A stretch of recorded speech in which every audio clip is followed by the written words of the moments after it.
TBC 클리닉 건강 365 오늘의 주치 동국대학교 경주병원 정신건강의학과 전문의 사공정규 교수와 지금부터 함께하겠습니다. 안녕하십니까? 안녕하세요. 안녕하십니까. 동국대학교 경주병원 정신건강의학과 사공정규입니다. 네, 공황장애라고 인터넷 검색을 하다 보면 연예인 이름이 많이 나옵니다. 그래서 그런지 공황장애 우리가 연예인병으로 봐야 될까요? 어떻습니까? 좀 의문이기도 한데요. 네, 연예인 병인가요? 어떻게 생각하세요? 글쎄요, 아닌 것 같은데요. 아닌 것 같은데. 이게 연예인 병이라고 이렇게 된 것이 2012년도 이후에 네. 아주 유명한 연예인들이 자신이 지금 공황장애를 겪고 있다 이런 사실을 뭐 방송이나 언론을 통해서 굉장히 많이 폭발적으로 말씀을 하셨어요. 그래요. 그때부터 이제 공황장애라는 이 병이 세상에 널리 알려지기 시작했는데요. 그런데 아이러니하게도 그게 오해를 만들었죠. 연예인들이 걸리는 병인가 보다. 이렇게 말이죠. 그 당시에 제게 이제 공황장애 치료를 받고 있던 한 아주머니 환자분이 계셨는데 또 회복도 잘 되셨고요. 어느 날 그 환자분이 따님에게 이렇게 말씀을 하신 거예요. 엄마가 공황장애 치료받았어. 그랬더니 그 따님이 놀라시면서 엄마가 무슨 연예인이야. 이렇게 웃지 못할 이야기인데요. 네. 그만큼 그 당시에는 연예인 병이라는 오해가 많이 있습니다. 하지만 공황장애는 연예인만의 병이 아닙니다. 누구에게나 생길 수 있는 뇌의 불균형으로 인한 병이라는 거죠. 그리고 무엇보다 치료하면 충분히 회복되고 완치될 수 있다는 말씀도 드립니다. 네. 저는 용기 있게 자신의 아픔을 공개한 분들에게 늘 감사한 마음입니다. 그들의 고백 덕분에 정신질환을 부끄러운 게 아니라 치료받을 수 있는 의학적 질환으로 보는 인식이 자리 잡게 되었습니다. 이제는 편견이 아니라 아주 이해의 눈으로 바라봐야 할 때라는 말씀도 덧붙여 드립니다. 네, 네. 맞습니다. 정말 공감이 되고요. 이제는 사실 공황장애라는 단어가 익숙해졌지만 2010년대 초반만 해도 우리가 공황장애라고 하면 공황장애? 네. 공항에서 걸리는 병이야? 뭐 이런 오해들을 그 오해했죠. 네, 많이 좀 불러일으켰습니다. 저는 발음이 좋지 않아서 공황과 공황이 이제 헷갈리는데 사실은 이제 정말 그랬습니다. 그 당시에는 공황이라는 단어 자체가 워낙 낯설었어요. 맞아요. 또 그래서 많은 분들이 또 발음이 비슷한 이제 에어포트 공황, 공황장애라고 잘못 알고 계시는 경우가 많았죠. 공황이란 두려워 어쩔 바를 모른다는 뜻인데요. 이 단어가 일상에서 거의 쓰이지 않았던 것도 이유가 되고요. 또 게다가 그 시절에는 연예인들이 공황 패션 그래갖고 맞아요. 방송들이 뭐 공황 패션이 그럼 뉴스에 많이 나왔어요. 네. 공황이 일종의 무대처럼 주목을 받았고요. 또 공황에서 연예인들이 피곤해서 좀 쓰러졌다, 뭐 호흡곤란이 있었다라는 보도도 간혹 나왔거든요. 이런 뉴스가 연예인들의 그 공황장애에 대한 어떤 고백하고 시기적으로 맞물리면서 공황과 또 공황의 발음이 또 비슷하잖아요. 네. 또 공황보다는 공황이 발음하기 쉽잖아요. 네. 그래서 많은 분들이 공황장애를 공황장애로 잘못 알고 있는 경우가 많았습니다.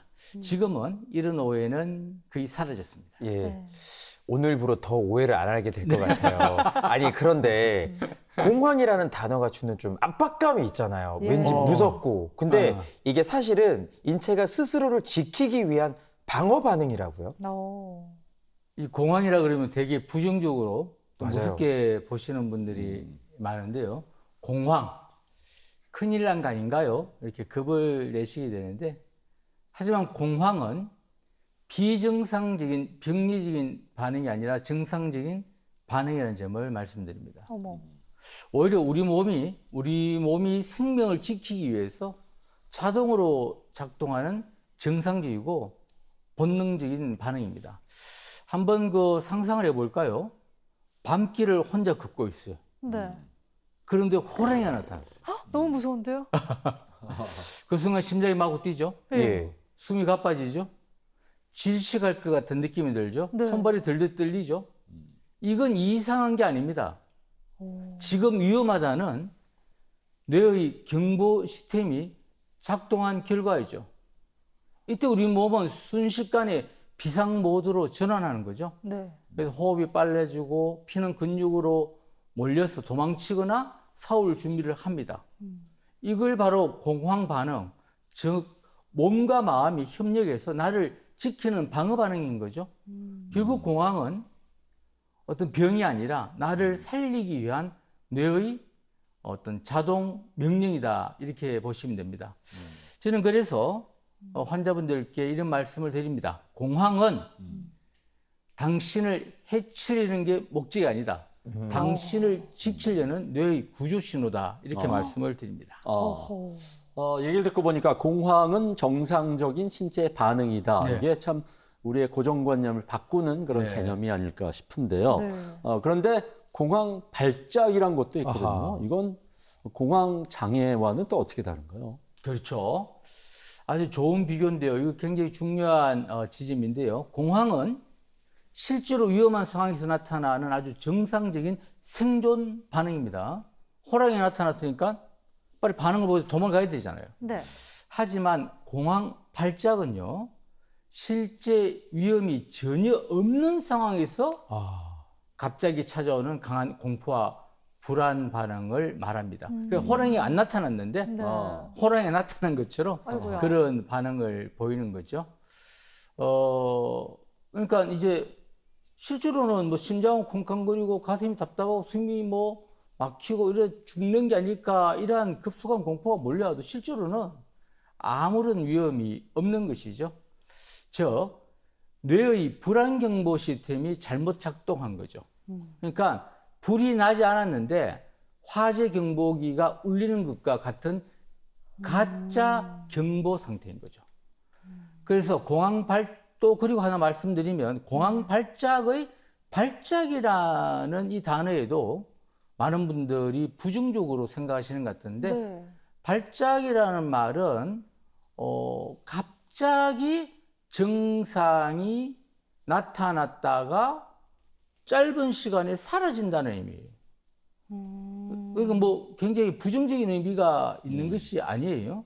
여기서 포인트는 뭐예요? 갑자기 나타났다가 사라진다. 사라진다의 포인트가 있는 겁니다. 중요한 점은 사라진다는 점입니다. 네. 그렇게 부정적으로 볼 필요가 없다, 이렇게 말씀드립니다. 정리를 하면요, 공황은 정상적인 반응이다. 진짜 위험해, 호랑이가 나타났는데 우리가 뭐 아무 도망갈 준비도 안 하고 가만히 있으면 안 되잖아요. 안 되죠. 네. 그러니까 공황 발작은 그러한 실제적 위협이 없는데도 어떤 경보가 갑자기 잘못 울리는 그런 비정상적인 불안 반응이다, 이렇게 보면 됩니다. 네. 그럼 여기서 추가로 질문을 하나 더 드릴게요. 이 공황 발작이 한 번 일어나면 이걸 다 공황 장애라고 하는 건지, 공황 장애 알기 쉽게 딱 정리를 해주신다면요? 아주 좋은 질문입니다. 오.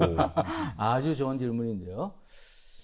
자, 한마디로 말씀드리면 공황 발작이 한 번 왔다고 해서 모두 공황 장애로 진단되는 것은 아닙니다. 공황 발작 자체는 비정상적인 반응이죠. 네. 그러나 그 비정상적인 반응이 한 번 왔다고 해서 공황 장애로 진단되는 것은 아니라는 거죠. 누구나 극도의 피로나 스트레스, 네. 또 수면 부족 등으로 일시적인 공황 발작을 겪을 수 있습니다. 통계적으로 보면요, 일생에 한 번 이상 공황 발작을 경험하는 사람은 약 30%. 생각보다 높네요. 엄청 높죠. 그런데 중요한 점은, 그러나 실제로 공황장애로 진단되거나 발전하는 비율은 3% 내외다. 아하. 즉 대부분의 공황 발작은 일시적인 반응으로 지나간다는 거죠.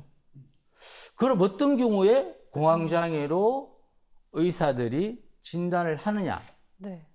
예기치 못한 발작이 한 번 일어나면 안 되고요. 반복적으로 일어나고요. 반복적으로. 또 중요한 거는 이때 공황 발작이 왔을 때 이러다가 죽지 않을까 하는 파국적인 생각이 엄습해야 돼요. 그러니까 어떤 심리적 해석이 부정적으로 다와야 돼요. 그리고 또 이 공황 발작이 또 오지 않을까 하는 어떤 우리가 뭐 의학적으로 예기불안이라 그러는데 그런 것. 그래서 그 불안 때문에 특정 장소나 특정 상황을 피하게 될 때 비로소 공황 장애로 진단을 하게 되는 거죠. 조금 다르게 표현을 하면요. 공황 발작은 몸이 일으키는 생물학적 사건이고요. 네. 공황 장애는 그 사건 중이나 이후에 마음이 해석하고 두려워하게 되는 심리적 해석 과정이 되지는 상태다. 이렇게 볼 수 있습니다. 이 구분만 알아도 마음이 훨씬 편해집니다. 한 번의 공황 발작이 곧 병을 의미하는 것은 아닙니다. 네. 제대로 알고 가니까 참 유익하네요. 그러니까요. 아니 그러면 저도 추가 질문이 생각났어요. 네네네. 공황 장애에서 이 장애도요. 우리가 생각하는 일반적인 장애와는 또 다른 의미일 것 같거든요. 어떻습니까? 그렇죠. 우리가 이제 공황장애로 진단하거나 또 우리가 또 소아의 ADHD 있잖아요. Attention Deficit Hyperactivity Disorder, 주의력 결핍 과잉 행동 장애로 해도 되잖아요. 네. 깜짝 놀라요. 지금 정신과 이 진단의 장애는 영어로 하면 디소더인데요. 이게 우리말로 하면 이제 병이란 뜻인데 네. 우리가 이 정신의학에서 다루는 모든 병은 디소더인데 이게 한국말로 장애이다 보니까 이제 disability 장애하고 이렇게 좀 단어가 같잖아요. 그러니까 같은 의미로 생각하시는 경우가 많아요. 그러면 ADHD다, 공황장애다. 그럼 제가 장애인이라 말입니까? 뭐 이런 느낌으로 받아들이시는 경우가 많은데 disability는 한 두 가지 의미가 있는데요. 태어날 때부터 신체나 정신에 결함이 있거나 혹은 치료를 받아도 회복이 어려운 상태를 뜻하죠. 하지만 공황장애 디소더는 방금 말씀드린 것처럼 그런 의미가 아닙니다. 병이라는 의미인데 우리나라 말로 해석할 때 하필이면 정신과에 대한 편견이 많은데 또 장애로 해서 그렇게 되었다는 거죠. 적절한 치료를 받으면 병이란 것은 언제든지 정상적으로 돌아올 수 있음을 의미하죠. 예를 들면 감기도 병이죠. 네. 물론 정신학에서 사용하는 디소더이든 또는 디서빌리티이든 어떤 형태의 장애도 삶의 장벽이 되어서는 안 된다는 말씀을 드립니다. 누구도 어떠한 장애 때문이라도 차별을 받아서는 안 되고요. 심리적이든 또 물리적이든 제도적이든 어떠한 장애물도 누군가의 가능성을 막아서는 안 된다는 생각을 말씀을 드립니다. 따뜻한 시선과 이해가 있다면 그 어떤 장애도 더 이상 장벽이 되지 않는 사회가 되었으면 좋겠습니다. 그래서 저는 공황장애를 이렇게 설명드립니다. 이거는 마음의 질서가 잠시 깨어진 상태다. 다시 말해서 균형이 약간 흔들린 상태다. 그렇기 때문에 치료의 목표는 뭔가 없앤다 뭐 이런 느낌이 아니라 마음의 균형을 회복하는 일이다. 공황장애에서 장애 디소더는 이름이 주는 느낌은 무겁게 들릴 수 있지만은 사실 그 원래 의미는 회복이 가능하다는 의미를 담고 있습니다. 네. 공황장애 개념에 대해서 지금까지 쭉 얘기를 들어봤는데, 일단은 실제적으로 주변에서도 공황장애로 이제 고생하시는 분들이 참 많이 계신 것 같습니다. 실제로 국내 유병률은 어느 정도 되는지, 이게 많이 겪는 특정 연령대나 네. 성별이 또 따로 있나요? 어떻습니까? 예. 공황장애 생각보다 많습니다. 통계적으로 평생 유병률이 약 3%. 그러니까 100명 중에 3명은 한 번 이상 공황장애를 경험한다. 이런 거죠. 우리나라 인구가 약 5천만이라면 한 150만 정도가 오. 해당된다. 이런 뜻이죠. 흥미로운 건 그 공황장애를 2012년도 이후에 막 폭발적으로 이렇게 고백을 하고 했잖아요. 연예인들이. 네. 그때 대개는 남자였어요. 근데 실제 공황장애 환자는 여성분이 한 2배 정도 더 많습니다. 그래요? 예. 이걸 이제 발표를 남성 연예인들이 많이 하다 보니까 오해를 하시더라고요.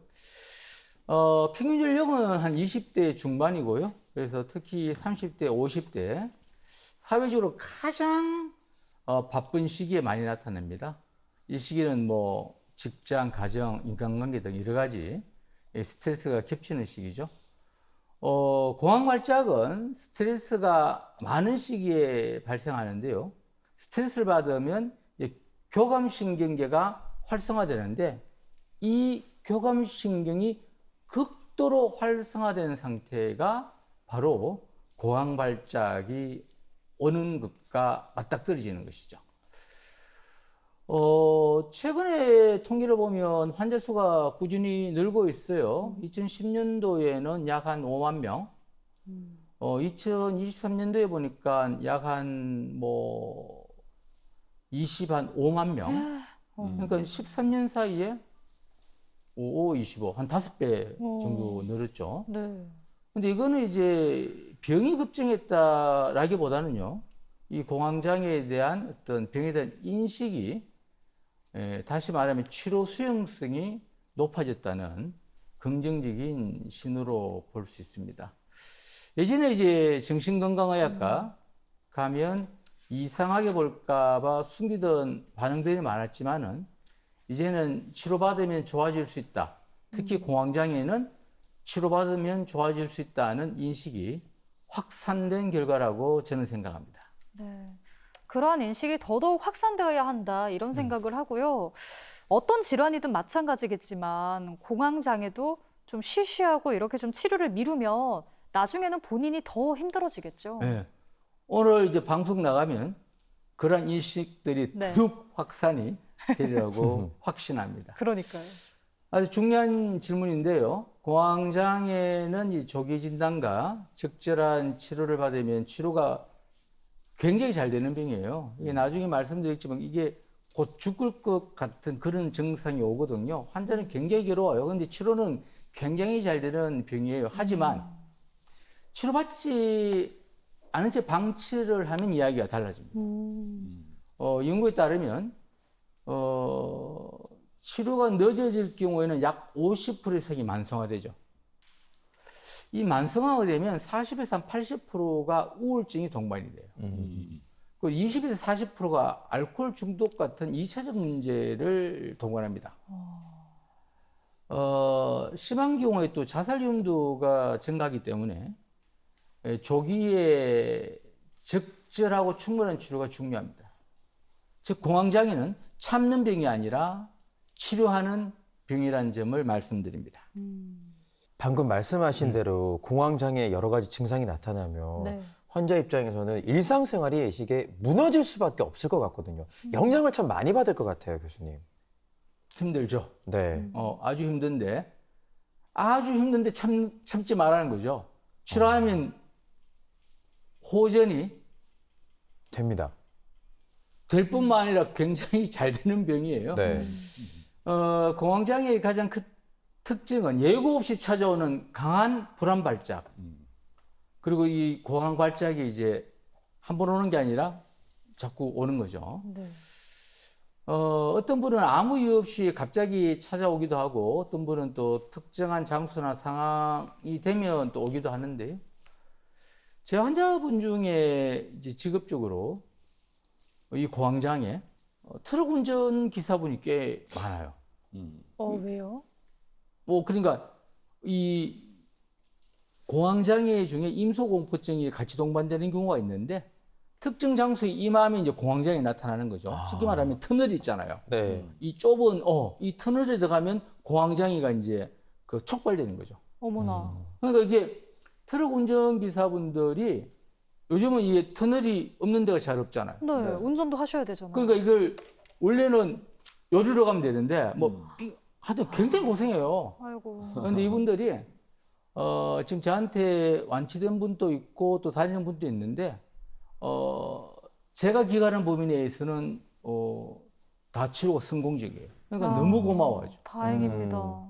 잘못하면 지금 너무 힘들잖아요. 그렇죠. 네, 트럭 운전기사가 터널을 못 지나간다. 음. 그런데 요즘 굉장히 고마워하시는 분들이 많죠. 저도 이제 뿌듯함을 느끼는데, 의학적으로는 이제 공황 발작이 한 13가지 증상 중에 4가지가 갑자기 동시에 나타나는 상태를 이제 공황 발작이라고 이야기하는데요. 보통은 그 10분 안에 증상이 최고조에 이르고, 아무리 길어도 1시간 지나면 없어지죠. 대개 또 10분에서 좀 더 길어지는 것도 우리가 공황 발작을 더 부정적으로 무섭게 보기 때문에 2차적으로 또 이렇게 불안감이 사실 엄습하는 경우가 있거든요. 하루에도 이제 여러 번 나타날 수도 있고요. 또 뭐 몇 달에 한 번씩 나타나기도 하고요. 또 좋아졌다가 다시 나빠지기도 하고요. 파도처럼 이제 들락날락 거리는 그러한 경과를 보이는데, 그러니까 횟수가 좀 줄었다 늘었다 해서 일희일비하면 안 되죠. 치료를 잘 받아야 되는데, 증상을 말씀드리니까 몇 가지 좀 크게 4가지 부류로 나눠서 말씀드리면요. 첫 번째는 이제 심장, 폐, 요런 증상인데, 심폐기 증상이라 그러는데요. 심장이 마구 뛰어요. 가슴이 조이듯 아파요. 숨이 막혀요. 질식할 것 같아요. 그래서 환자분들이 심장병 아닐까?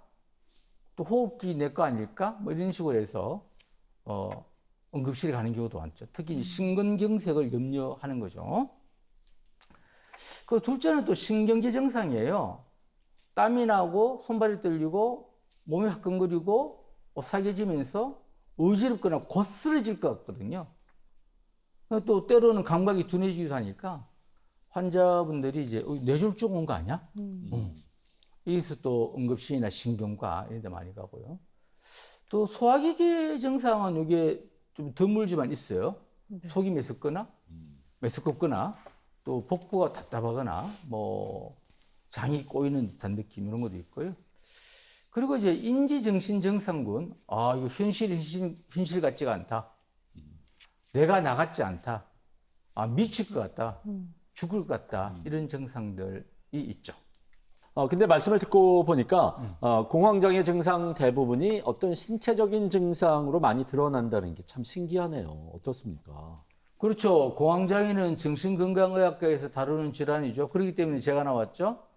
근데 정작 나타나는 건 후반부에 정신 증상 잠깐 나타나고 앞에 쭉 신체 증상이 나타났잖아요. 신체 증상이 훨씬 많아요. 이제 환자분 입장에서는 신체 증상이 나타났잖아요. 그럼 신체과에 검사를 했잖아요. 심장, 폐, 뇌, 위장 어디에도 이상이 없는 거예요. 네. 그럼 환자분들은요, 좋아할 것 같지만 좋아하지 않더라고요. 큰일 났다. 내가 큰 병인데 의사들이 찾아내지를 못한다. 더 불안해 하는 거예요. 이상하네. 이렇게 아픈데 왜 원인을 못 찾지? 이러면서 병원을 여러 군데 다니시면서 여러 검사들, 고가의 검사 또는 위험이 동반된 검사까지 하게 되시는 거죠. 과거 조사에 보면 공황장애 환자의 70% 이상이 정신건강의학과 진단을 받기 전에 10명 이상의 정신과 의사가 아닌 다른 의사에게 진료를 받았다는 거죠. 그러니까 정신과라고 정신건강의학과라고 생각을 못하는 거죠.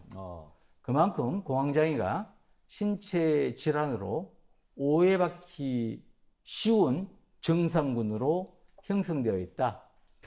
그런데 이제 흥미로운 건 보통은 이제 어떤 병을 뭐 당뇨다, 고혈압이다 진단을 받잖아요. 수용은 하지만은 약간 병 진단 받았는데 별로 좋아하진 않잖아요. 그렇죠. 네. 그런데 흥미로운 것은 모든 과를 돌다가 검사를 하다가 정신건강의학과에 와서 공황장애라는 진단을 받으면 오히려 안심하는 환자분이 많다는 것을 저는 경험했습니다. 아, 내가 죽을 병에 걸린 게 아니구나. 아, 내가 미친 게 아니구나. 아, 내가 뇌의 불안 경보가 너무 예민해서 그랬던 거구나. 이렇게 이해가 되면 두려움보다 아, 이제 이유를 알았다. 이런 안도감이 찾아온다는 거죠. 네. 정확한 진단은 낙인이 아니라 회복의 시작입니다. 네.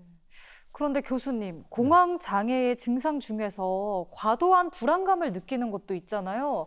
근데 이거를 불안 장애와 또 헷갈리는 분들도 계실 것 같아요. 네, 좋은 질문입니다. 좋은 질문이 많네요. 오늘 계속 좋은 좋은 질문이 질문 많아요. 드리네요. 네. 예. 본인이 깜짝 놀랄 거예요. 이렇게 좋은 질문을 연타 속으로. 공황장애는 불안장애 한 종류입니다. 불안장애 밑에 유명한 것이 범불안장애, 또 공황장애, 또 사회불안장애 등이 있죠. 그래서 이 불안장애는 모두가 위험하지 않는 상황에서도 과도한 불안이 반복된다는 것이 공통점이고요. 그 중에서도 공황장애가 가장 급성이고 또 가장 신체 반응이 급격하게 일어나고 뭐 그런 형태죠. 그러니까 불안장애의 그 스펙트럼 안에서 공황장애가 가장 급성이고 어떤 폭발적이라고 해야 될까? 폭발적 형태의 이 불안이 공황장애라고 이해하시면 됩니다. 네. 저는 제일 궁금한 게 교수님, 그럼 도대체 이런 공황장애는 이게 왜 생기는 거예요? 너무 궁금한데요. 네. 공황장애 원인을 하여튼 모든 병의 원인을 단 하나로 설명하는 경우는 어떤 균에 의한 원인은 하나로 설명하는데 대개 공황장애 원인은 크게 주요한 한 두 개만 말씀드리면요. 신경 생물학적 요인과 정신사회적 요인이 함께 작용한다고 보면 됩니다. 먼저 공황 발작 자체는 뇌의 신경 생물학적 원인이 큽니다. 우리 뇌는 불안 경보가 역할하는 회로가 있는데요. 이 경보 시스템이 너무 예민해지면 실제 위험이 없어도 경보가 울리는 상태가 되거든요. 쉽게 말하면 화재 경보기가 담배 연기에도 반응을 하는 것과 비슷합니다. 불이 나지 않았는데 비상벨을 울리면 얼마나 당황스럽겠습니까? 공황장애의 공황 발작이 바로 그런 뇌의 과잉 경보 반응이다라는 말씀을 드리고요. 뇌과학적으로 보면 이게 이제 노르에피네프린, 세로토닌, 가바 같은 신경 전달 물질의 어떤 불균형이 이러한 과민 반응을 일으킨다. 그래서 공황 발작이 나타난다 이렇게 말씀을 드릴 수가 있고요. 하지만 또 거기에 정신사회적 요인이 붙습니다. 네. 이 공황 발작이 일어났을 때 그것을 파국적으로 해석하죠. 자, 이러다 죽겠구나. 그리고 스트레스나 피로 같은 정신사회적 요인이 대해진다면 불난데 휘발유를 붓는 격이 됩니다. 그러므로 공황 발작은 어떤 개인의 정신력과 의지로 고치는 것이 아니고요. 뇌의 신경 생물학적 기능을 회복시키는 그러한 치료가 필요하다. 그러한 치료가 현대학에서 정신건강의학과 치료다. 이렇게 말씀드릴 수 있겠습니다.